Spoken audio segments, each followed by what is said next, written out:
Hai Smart Traders and Investor, kembali lagi bersama saya Kadek Mertayasa di channel Yuk Nabung Saham.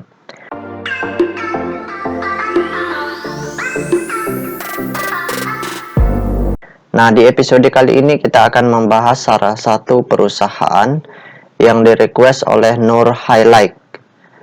Nah, kode perusahaannya yaitu BP, nama perusahaannya yaitu PT Astrindo Nusantara Infrastruktur Tbk. Nah, untuk mempersingkat waktu, kita langsung saja buka datanya di aplikasi iPod ya.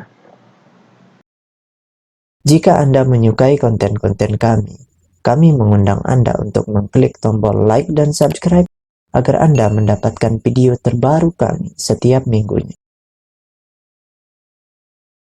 Nah, oke, ini kita sudah masuk di grafiknya. Kita ganti dulu di sini menjadi BP. Oke, kita enter. Oke, sudah masuk. Kita ganti dulu dari awal tahun ya. Kita perpanjang time frame-nya dari awal tahun. Kita enter. Oke, kita perbesar dulu.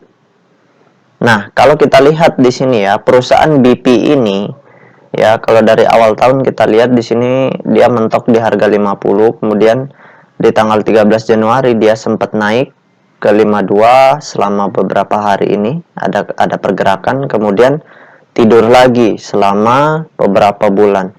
Kemudian di tanggal, tepatnya di tanggal ini ya, di tanggal 29 September itu mengalami kenaikan, kemudian bergerak sampai puncak tertingginya di harga 57, tepatnya di tanggal 11 November 2021.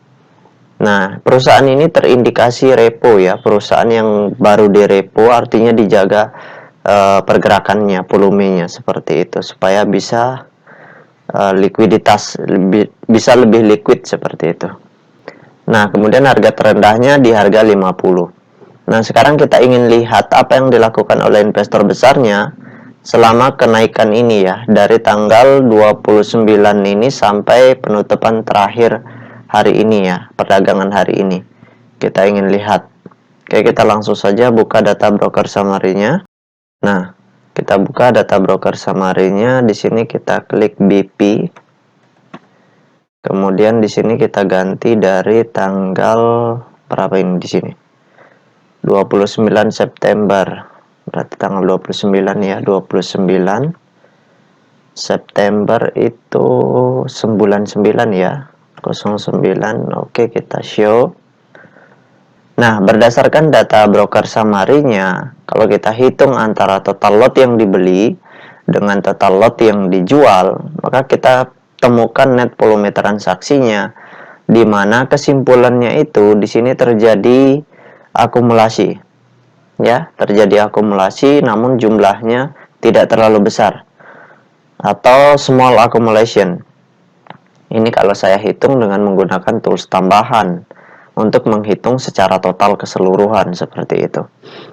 Nah, jadi selama kenaikan ini ya, ini memang volumenya dijaga, transaksinya dijaga seperti itu.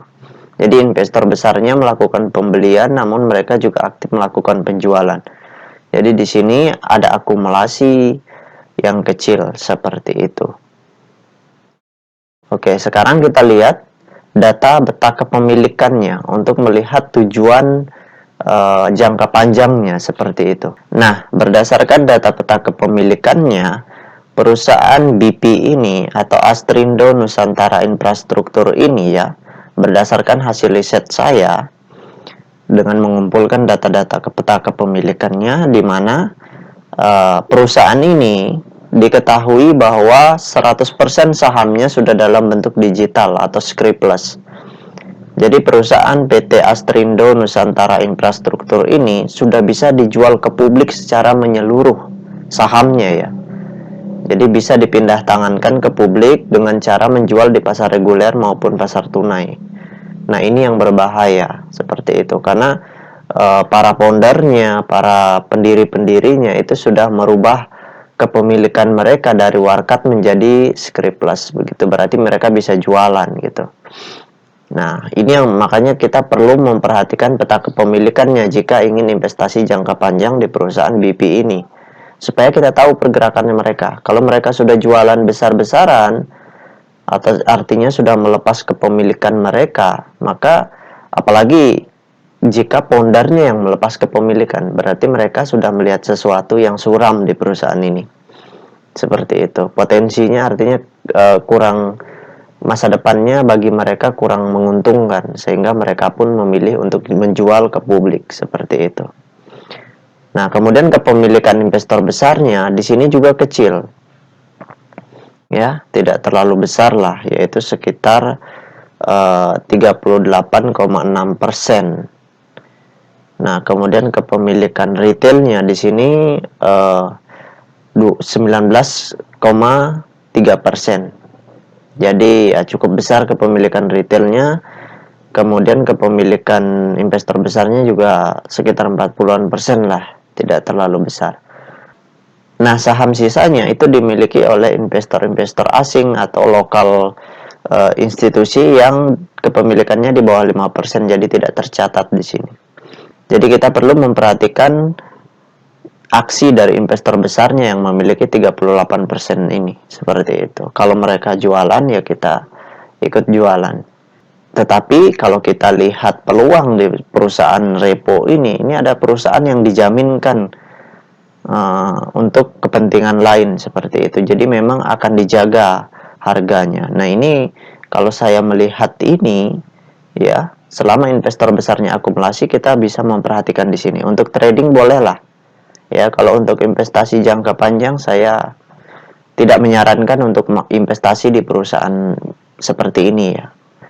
Seperti itu. Kalau untuk trading mungkin bisa masuk di harga 50, nanti naik ke harga 100 baru jual, seperti itu. Ini masih berpotensi naik ya, karena investor besarnya masih memiliki cukup besar dan retail juga kecil di sini, sekitar 19%. Seperti itu.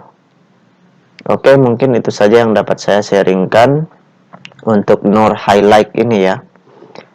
Nah, bagi teman-teman investor, jika ada yang ingin ditanyakan atau ada yang ingin di-request, silahkan komen di kolom komentar. Nanti saya akan buatkan videonya secara khusus. Baik teman-teman investor, see you next time. Salam cuan selalu.